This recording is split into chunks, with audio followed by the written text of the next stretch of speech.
Hello my friends. I am Suhas. From the letslearnsthethings.com. Today we are going to see Newton's laws of motion. Newton proposed three fundamental laws of motion in 1600 AD, which are law of inertia, law of momentum, law of equal action and reaction. Let's see one by one. First law of inertia. It states that every object continues in state of rest, or state of motion, unless and until no external unbalanced force acts on it. Consider a car moving with constant speed.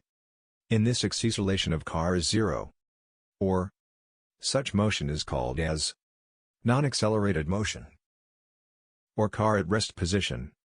In this case also acceleration is zero. So Newton's first law only valid to non-accelerated motion.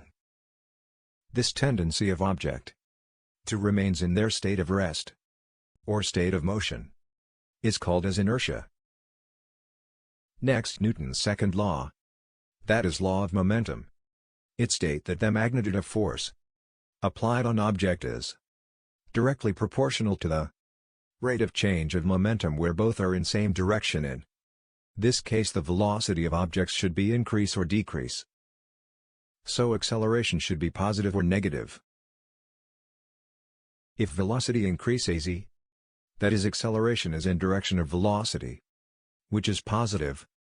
And if velocity decreases, then acceleration should be in opposite direction, which is negative. That is Newton's second law. That is law of inertia only applied to accelerate motion. Next, Newton's third law of motion. That is law of equal action and reaction. It states that every action there is equal and opposite reaction, where both are in same plane and directed oppositely. Consider an example. A rocket is going upward, is action, and which exerts force in downward direction is reaction. Both are equal but opposite in duration. Similarly, bullet fired from gun going in forward direction is action where it exits backward. Force on gun is reaction. Both are same in magnitude but opposite in direction.